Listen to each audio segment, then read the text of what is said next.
And away we go. It's just me at the moment. Not sure if Eric and or Risk are wanting to join, or if they're going to join.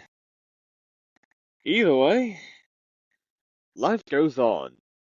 Just like the news, AOL will stop offering dial-up internet service after more than 30 years in business. Already? Took them long enough. AOL is stopping its dial-up internet service next month after more than 30 years in business. The termination of the service is set for September 30th, signaling the end of dial-up operations for the company. Currently, around 160,000 people still use dial-up internet, according to the 3 US Census data. AOL stated that it routinely evaluates its products and has decided to discontinue dial-up internet. Wow. 30 years. I didn't think it would have gone on for that long. There has to be a record of some sort if something like that has been going on for decade, for at least a decade, never mind 3 decades. So yeah, I wonder what AOL is doing now, because they're ending 30 years of dial-up internet. What's next for them? I don't think anyone's even heard from AOL in quite a long time. It'll be interesting what how they keep themselves afloat. Anyway, to be honest, it'll be anyone's guess, and anything is unexpected. Because I don't know how else to describe it. If that was the primary service of, if that was what was keeping AOL afloat, then I think there might be concern for what's next for AOL. But if there's something else going on for them, then you know what, there shouldn't be a problem at all. They'll find a way through this. In fact, they will have to, because the world is shifting and the world keeps spinning. It doesn't matter what the nostalgia and the memories that came from these organizations. If you don't get with the times, then you will be left behind with it. Intel's CEO, Tan Lebu, to visit White House on August 11th. On August 11th, 2025, Intel CEO Lip-Bu Tan will meet President Donald Trump at the White House after Trump last week called him highly conflicted and demanded his resignation. Last week, President Donald Trump demanded Tan's resignation over Chinese ties after Reuters reported he invested at least $200 million in Chinese chip firms. Intel shares tumbled more than 3% in hours after Trump's meeting with Tan, while Ryuta Makino called the situation, "It is distracting." During the meeting, Tan will defend his record and propose closer cooperation on workforce training and AI research, according to sources. The showdown underscores escalating tensions over semiconductor export controls as Washington intensifies its high-tech rivalry with Beijing, according to analysis. Oh boy, here we go again. The good old Trump man is heating things up with businessmen, politicians, and whoever has some form of power in whatever industry or sector, all in the name of protecting the interests of American people. If people call it that. Regardless, honestly, I don't give a damn. It's the same old, same old. Trump says something, groups of people in question say something that goes against what the criticism was to begin with. They meet up, and then they just go on with life. It's nothing new. It's getting old. What about new policies? What about lifting a sector out of rags into riches? What about the progress of producing domestic goods within the nation? Where are those stories? And if there are, why don't we hear about them often? To be honest, I prefer Trump in his first term. Because although people don't like the guy then, and they certainly don't like him now, at least we had a laugh. At least there were jokes around him. At least there is something that keeps people in a good mood, even if it's someone they don't like. I miss those days. Either way, life goes on, like it always does. Bobby Whitlock, co-founder and keyboardist singer for Derek and the Dominoes, passes away at 77 in his Texas home on August 10th, 2023. I think it meant to say August 10th, 2025. Surrounded by family. Whitlock contributed to albums by George Harrison, Eric Clapton, and Rolling Stones, and others as a session as a session musician. Whitlock's wife, Coco Carmel, said, "My love Bobby looked at life as an adventure, taking me by the hand, leading me through a world of wonderment from music to poetry and painting." Wow, so deep, and such a sad and grieving time. Rest in peace, Bobby. I send my condolences to the friends and family of Bobby Whitlock. I may not have known the guy, but he meant a lot to someone, and a handful of lot of people. Yeah, so sad. Japan Boxing Commission limits title bouts to 10 rounds and calls emergency safety meeting. On Tuesday, the Japan Boxing Commission will convene an emergency meeting to address safety concerns after two fighters died amid mounting scrutiny. The fatalities stemmed from brain injuries treated with emergency surgery that proved unsuccessful. The Commission plans to seek input from gym officials and trainers on weight loss practices. And Asahi, with Asahi Shimbun stating, "Dehydration makes the brain more susceptible to bleeding. We are acutely aware of our responsibility as the manager of the sport." Tsuyoshi Yasukochi said, after reducing OPBF title bouts from 12 to 10 rounds. Next month, the JBC will hold further safety discussions with trainers and gym representatives. Critics urge a comprehensive review of safety measures. Firstly, I will say, why now? I don't hear about Japanese boxing, but no, I can't say I'm not surprised about the rounds. I'm absolutely shocked about I'm surprised about the rounds being 12 to begin with, or maybe it wasn't always 12. But I will say, how on earth can someone have lost their life competing in the sport? I'm not gonna give too much praise to Japan, given although I do like how Japan operates their society and their their tendency to be neat, clean, and organized. I like Japan, but hearing this story, and although it is far beyond their control about trying the best they can to prevent these death tolls, I expected better. I thought they would have got this in the bag.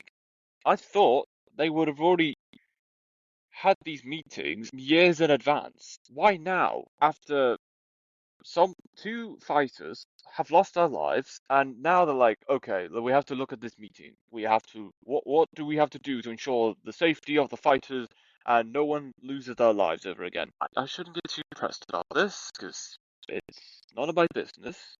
However, hearing about this is absolutely concerning. I expected better. I thought they should have done something already. It's so unfortunate. However, rest in peace to those two fighters. I send condolences to their friends and family. I can't stress how outraged I am about hearing about this. Even I don't pay attention to the sport, nor will I ever be involved with the sport to begin with. Maybe I could, but I got other things going on in my life. However, it's so unfortunate hearing this story.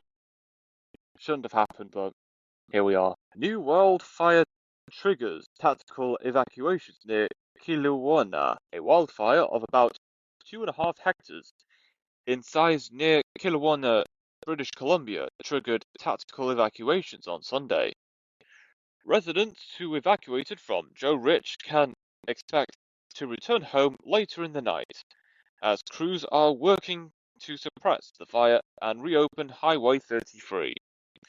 The British Columbia Wildfire Service warned that hot, dry and windy conditions could intensify the fire, while a cold front later in the week could bring winds and further fuel the blaze. We've always got to prepare ourselves. And even if there are aspects that are far beyond our control, there is so much that people can do to reduce the blow and reduce the damage that wildfires could potentially cause. Now, personally, although it sounds very extensive and maybe a bit expensive, why not send drones, fly over communities, and just spray water? And I'm not talking water from any source like the ocean or just fresh water.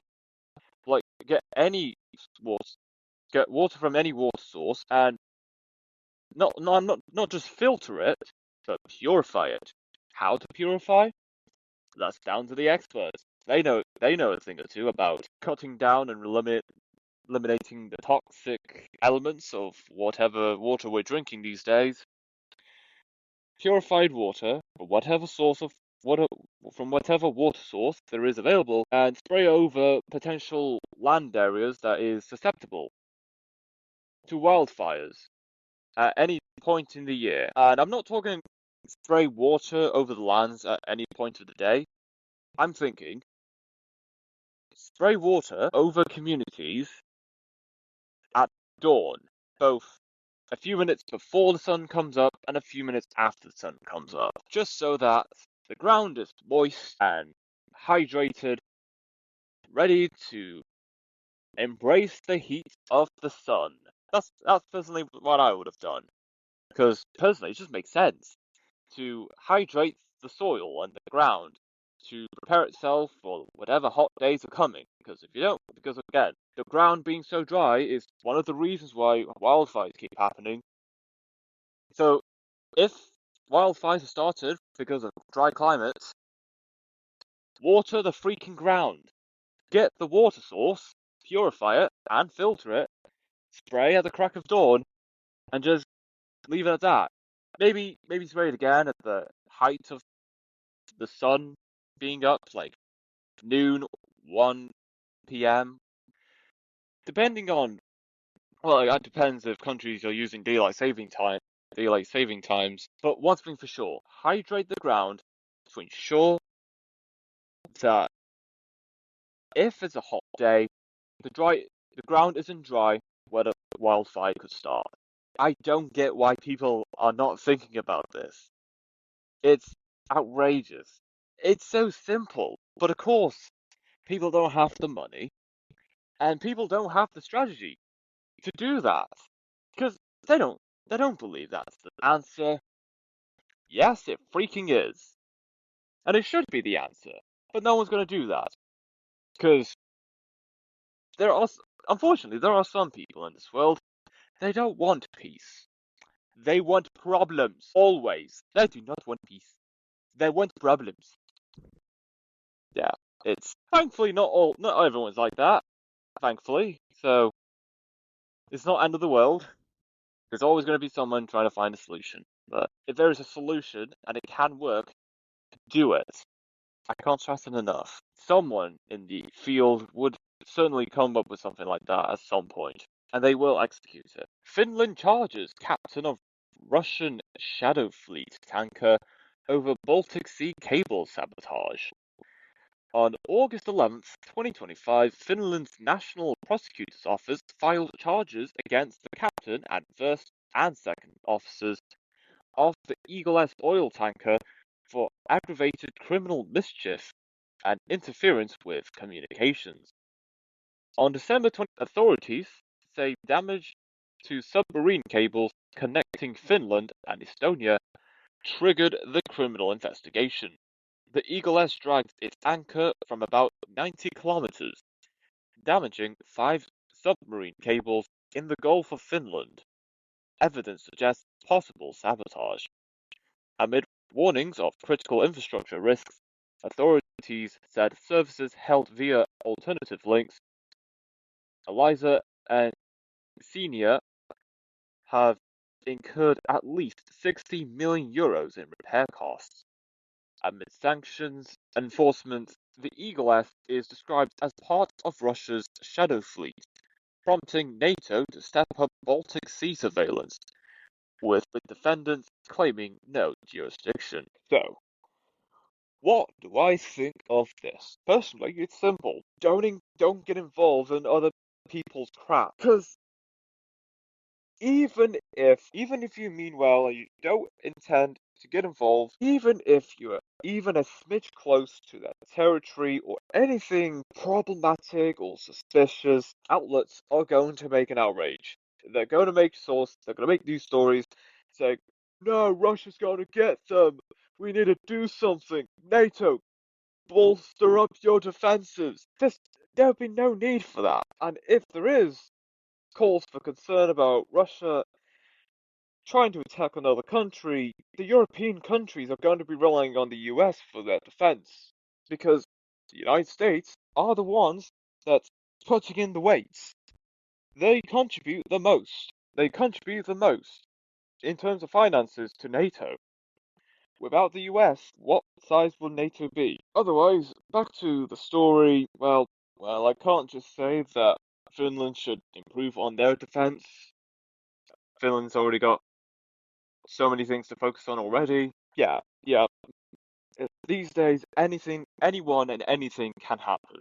They'll do whatever to get attention, and there will be groups of people that will try to get just a bit closer to get whatever information they want to get. But of course, people aren't going to have anything to back up that one side is trying to spy on the other. Like, we don't mean to do what we're doing. Life is too short. And it's too early, it's too late to be discussing that. We've been through this many, many times. There'll be few that are sick and tired of hearing the story, and there'll be a few that will genuinely be concerned. To those who are concerned, well, don't just stand there. Do something. Bolster up your defenses, get whatever firearms you can get, and just protect your property. I don't think there's anything else I could say, nor there's anything else anyone can do, but yeah, just live through, try to get through life, even when crap hits the fan, and etc. etc. And a third thing. What's a third thing? Who knows? But something will come up somehow, and eventually. NHL's Utah Mammoth facing new name trademark fight after Yeti talks fail. The owners of the NHL's Utah Mammoth filed a lawsuit against a hockey equipment manufacturer to settle a trademark dispute. The Mammoth nearly became the Utah Yeti, but the team could not come to a coexistent agreement with Yeti Coolers LLC. Unless the two parties can work out an agreement, a federal court judge in Utah may have to decide who has the right to the name. Smith's Entertainment Group filed a complaint August 1st as a response to that letter. The team's filing said the use of the Utah Mammoth trademark is fully compliant with relevant federal and state law, not violative of any trademark rights defendants may possess.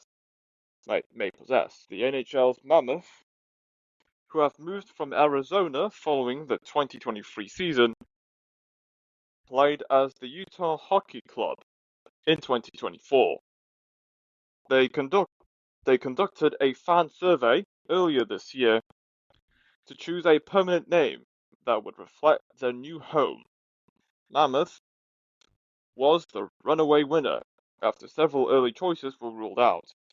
Team owner Ryan Smith spoke about the chaotic process during the name unveiling on May 7th. That's quite a pickle. It's not easy naming organizations, companies, and even teams. Like, someone's going to beat you to it, and there may possibly be another name, a similar name, but for a different sector. So it is important that there's alternative names that people can choose to ensure that issues like that don't happen. And whilst there will be people that are fully committed to whatever name they want to be named, life doesn't work like that. You don't always get what you want.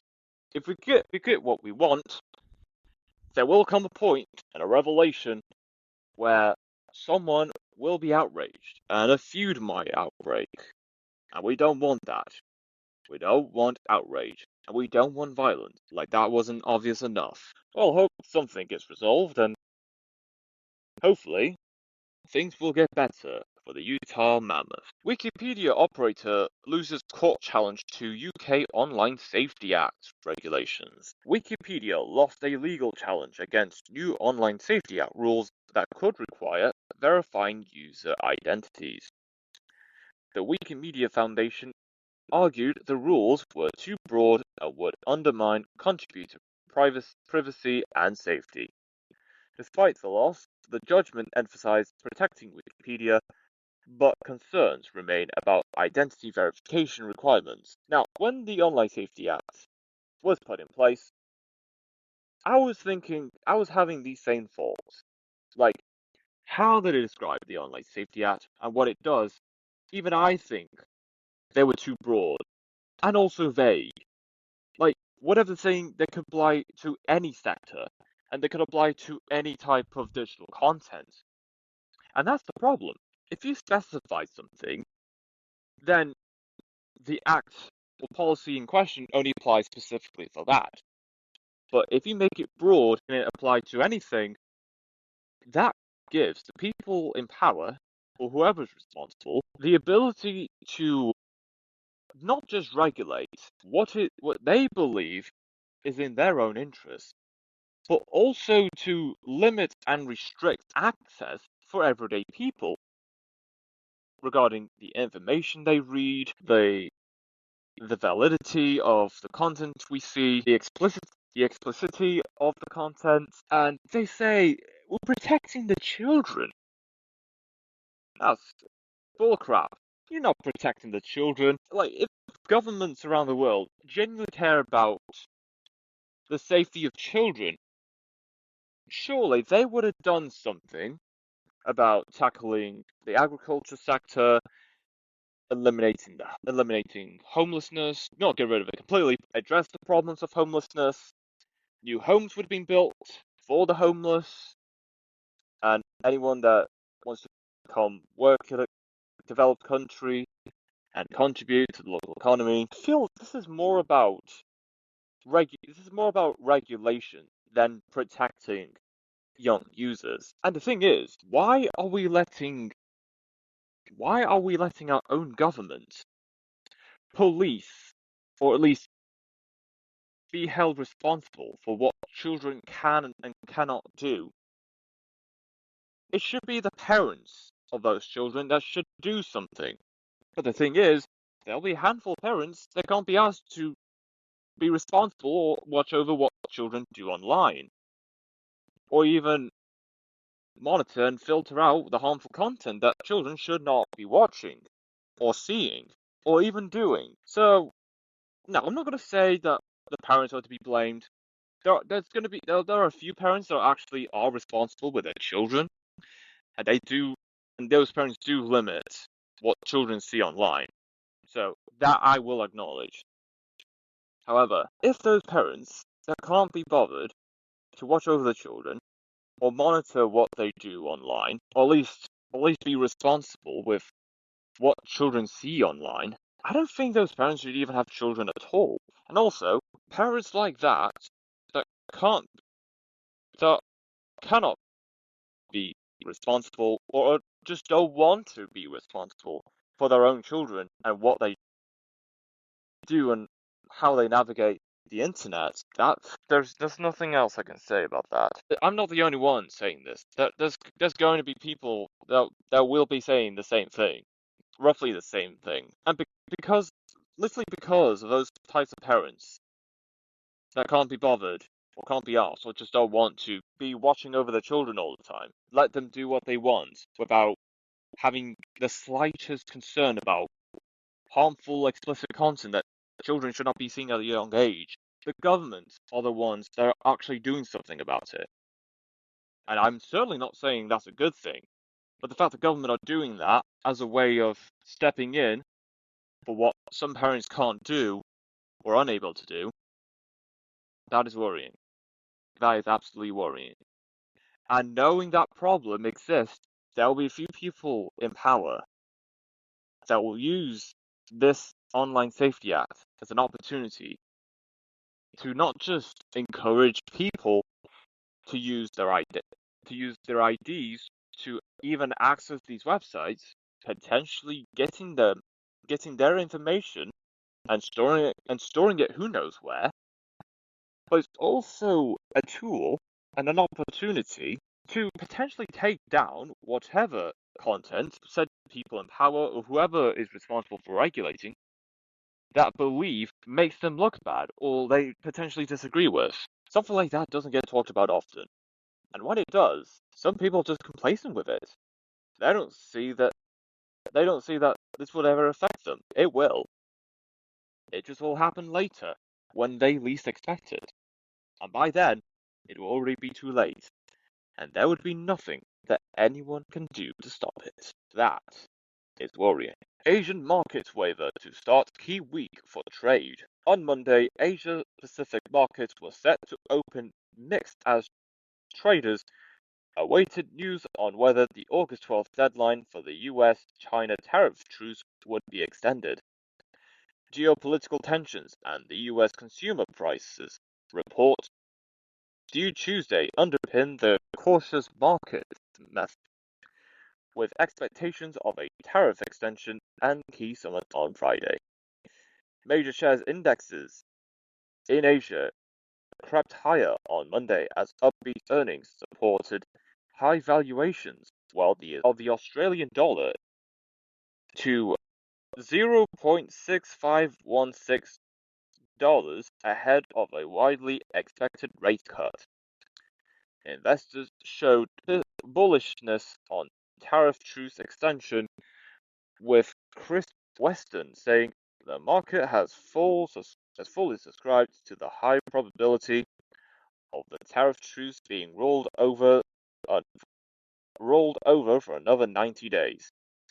The Chinese retail sales and industrial production data due later this week will be paused after consumer and producer price data at the weekend, said Bruce Kasman. If Eric was here right now, he will say something like, tariffs, tariffs, tariffs. Everyone's talking about those damn tariffs. Well, I will say that if the tariffs haven't already been put in place, by the time they do, once those tariffs are put in place, for whatever purpose, whatever sector, and for whatever country, prices will go down. At least the value will go down. The cost will increase.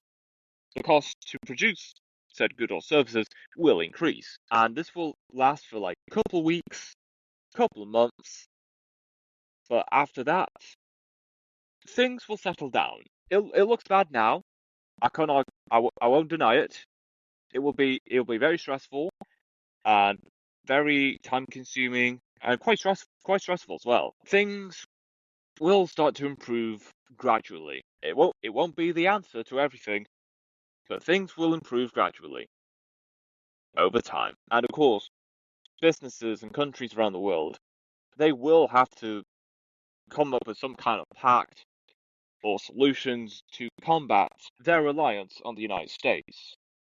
Because, and this is just me, why are so many countries caring so much about what the United States does? It's like the United States is the center of attention. It's the main character. No, it's not. They're just saying it is because they are. They're not.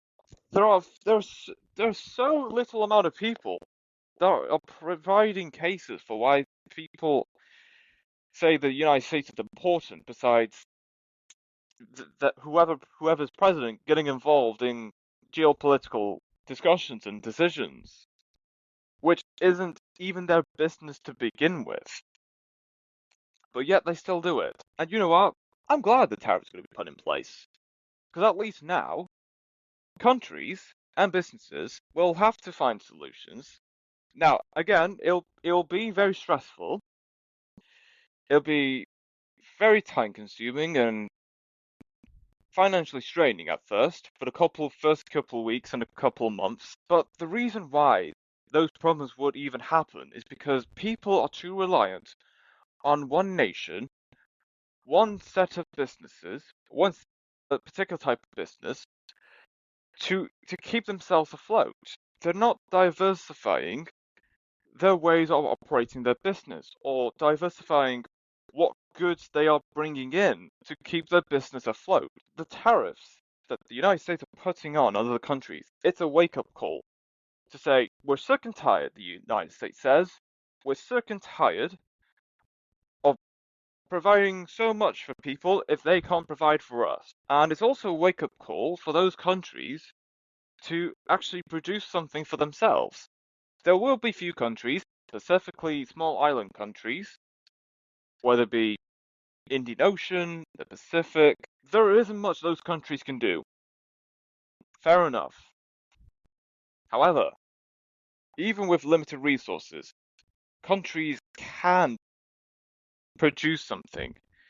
There is some value that countries around the world can provide for not just others, but for themselves, importantly. Hopefully things will improve once the storm settles from whatever impact the tariffs will have on those countries. UK scientists remain found on Antarctic glacier 66 years on. On Monday, the British Antarctic Survey reported that DNA analysis identified the remains of Dennis Tink Bell, found amid rocks near Ecology Glacier on King George Island. On July 26, 1959, Dennis Tink Bell fell into a crevice near Point Thomas in Admiralty Bay during a survey and died when his belt broke as he reached the lip. Amid climate-driven glacier retreat, artifacts emerged.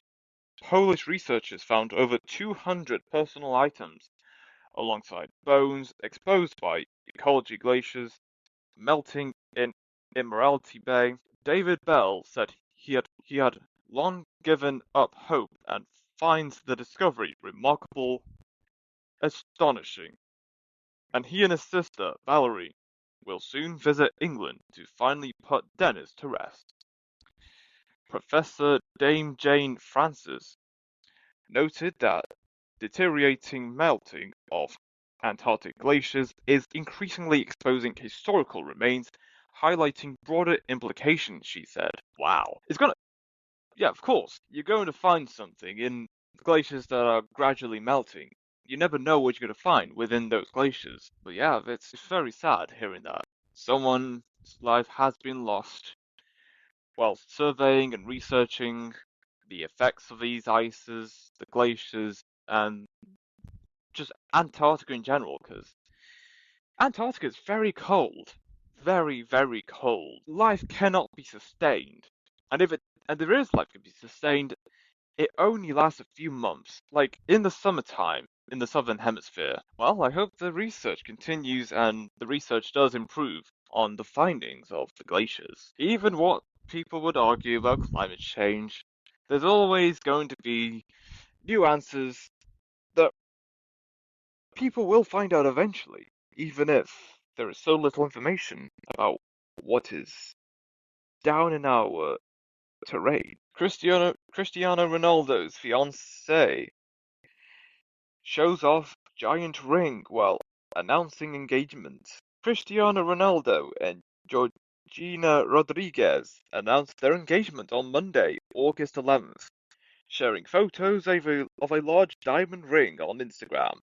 Cristiano Ronaldo and Georgina Rodriguez met in 2017 when she was working as a sales assistant at a Gucci boutique, and they had since formed a family together. They have 5 children in total, including twins born via surrogacy and one who tragically passed away during childbirth in 2022. Ronaldo recently turned 40 and indicated his career is nearing its end, stating, "There is no day decided for my retirement, but expects it in the coming years." The engagement highlights the couple's long-term commitment and follows years of public speculation, with fans congratulating them on social media. Good for them. It took a little longer than expected, but good for them. And also good on his family, too. So yeah, hopefully, whatever relationship comes out of that, things will maybe. Now, of course, I like seeing him play football for a couple more years, but it will. There will come a point when Ronaldo will retire. So hopefully, whatever happens next, he enjoys life and he gets to achieve what he wants to achieve. Because he has already achieved so much from from the years that he had as a professional footballer. And I don't think many footballers will ever achieve what Ronaldo had did during his time in the Premier League, La Liga, Italian Serie A, and what he's doing right now in the Saudi Pro League. Of course, people will have their arguments about who is the GOAT of soccer football and many of the controversies he's been involved with. I can't argue with that. Fair enough. But that is different to his abilities, his talent, and his career. That I will say. Nothing will ever take away the legacy he has as a player. Norway's $1.9 trillion wealth fund sells off Israeli assets. On Monday, Norway's sovereign wealth fund, the world's largest, announced it sold investments in 11 Israeli companies and terminated all asset manager contracts. Amid press scrutiny, Aftenposten released a stake in Bet Shemesh Engines Limited, prompting Prime Minister Jonas Gahr Story to ask Finance Minister Jens Stoltenberg for a review. According to NBIM's records, as of June 30th, the fund held stakes in 61 Israeli companies and moved all externally managed Israeli investments in-house. Confirming the divestment, NBIM said, "We have now completely sold out of these positions, and that the review will enhance due diligence."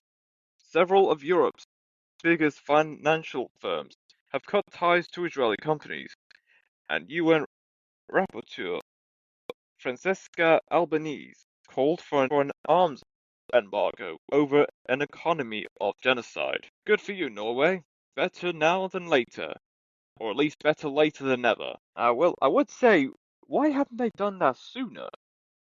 Then again, they had, they, again, I think, like I said, with a lot of things in general, in life, in the world events going on, you never know until it's too late. People aren't going to do something until it actually becomes a public problem.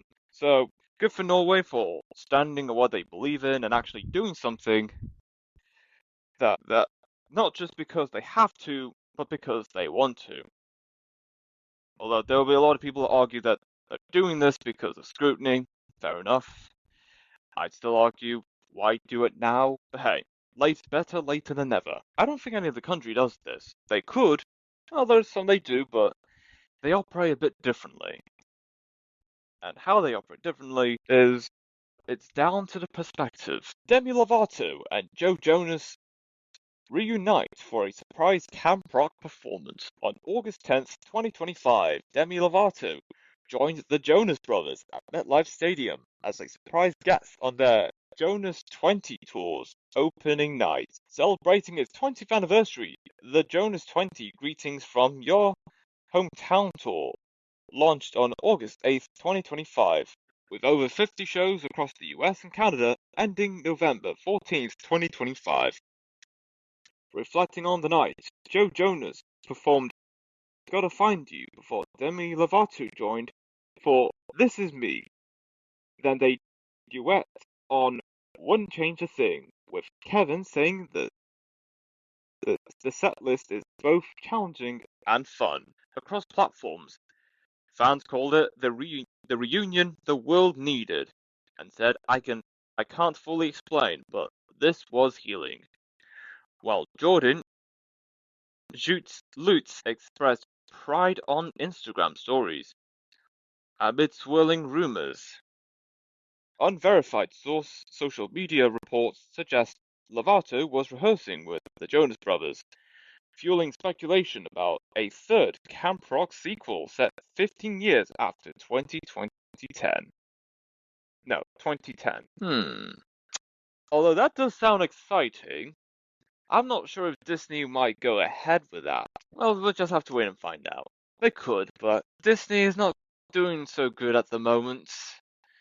They're flip-flopping on diversity, DEI, and whatever movies they're releasing. They're not thinking about how they're releasing their movies.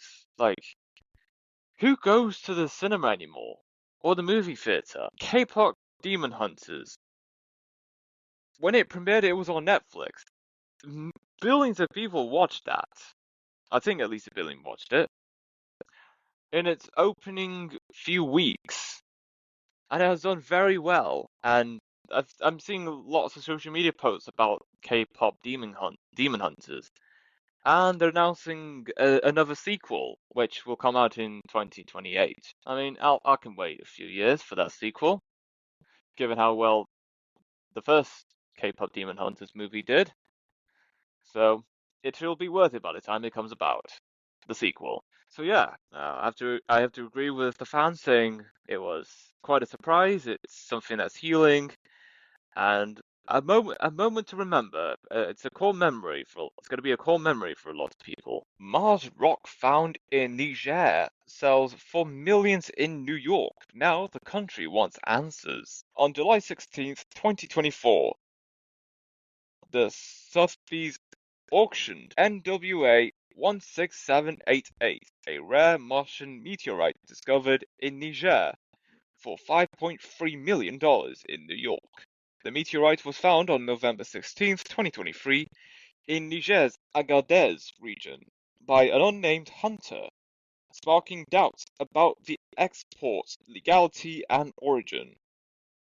Niger's government expressed concerns of possible illicit trafficking and launched a formal investigation, while Sotheby's stated proper export procedures were followed.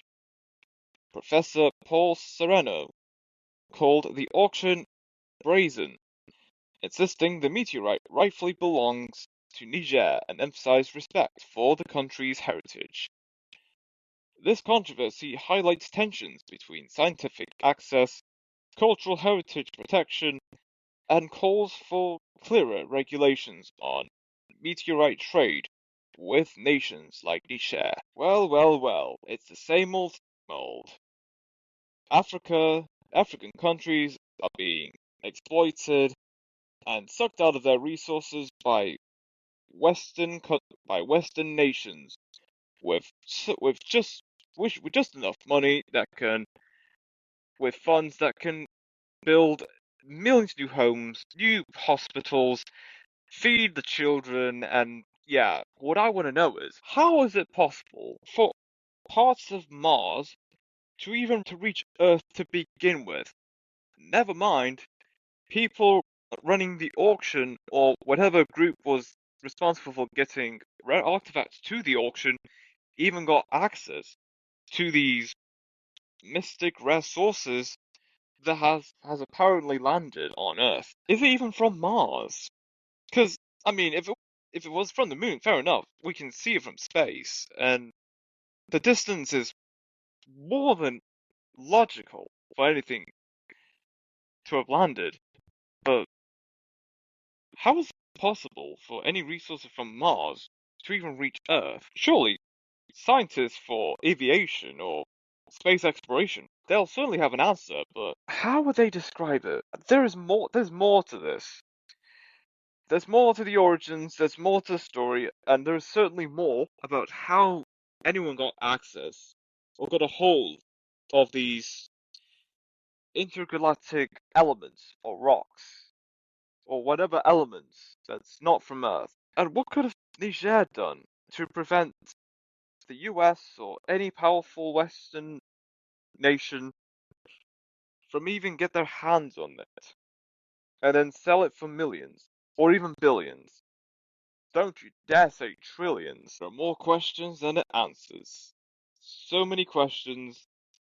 Like, even by the time we find an answer to that question, five more questions pop up and we have to find answers for those. And people do not have time to answer all those questions. People are too focused on getting the bag, getting food on the table, thinking what are they going to do for tomorrow? Are they going to take the kids out for a sports game or a play, a performance? Or anyone going to go out for a bottle of whiskey or vodka, beer, ale? Too much, man. Now, surely, people don't have to do this, but someone is going to be pecking on their necks, looking for an answer. So I don't think there's much of a choice, even if there are, if something has to get out of the way before continuing on with living life.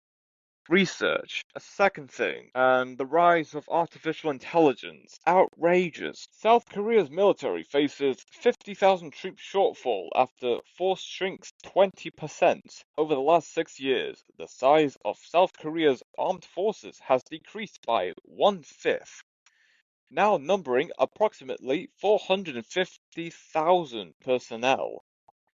This decrease is linked to a significant reduction in the number of men eligible for mandatory military service, a trend driven by South Korea's fertility rate reaching a record low of 0 in 2024. South Korea's population peaked at 51.8 million people in 2020 and is projected by the government to fall to 36.2 million by 2072, intensifying demographic pressures on military recruitment. From 2019 to 2025, the number of 20-year-old males, typically those eligible for military service, dropped by nearly one-third, reaching approximately 230,000 people. This decrease has led to a shortage of about 50,000 soldiers, including 21,000 non-commissioned officers, posing potential challenges to South Korea's military readiness, according to the Defense Ministry. The continued decline suggests potential operational difficulties for South Korea's defense, despite a 2025 defense budget exceeding 61 trillion won, $43.9 billion, and technological advances shortening service periods. South Korea just can't catch a break. It's very, very sad what's happening to a lot of countries in Asia with massive populations, yet there aren't enough men and women making love, starting families, and having who knows how many children they want. And if those people in those countries aren't going to reproduce, the foreigners coming to those countries will do it for them. And by the time even a fraction of those births came from those foreigners in such countries, not just in Asia, but any country, developed nations around the world, well, I think it's already too late. Even what Hungary's doing, trying to encourage people to start families, giving financial incentives to mothers and fathers that have 2, 3 or more children, not even that is going to be enough. If you don't do it now, you won't do it ever. And if you do it, it is better now than later. Or at least better later than never. Hopefully, South Korea, Japan, China, or or any country with a very low fertility rate, at some point, someone's going to find the answer to address the infertile problem. And once that comes out, everyone is going to be scrambling like wild to ensure that they get the treatment and whatever antidote that the experts are providing to people to ensure that native populations can sustain themselves even if there is a huge amount of birth rates coming from foreigners that are living in those countries. That is the episode.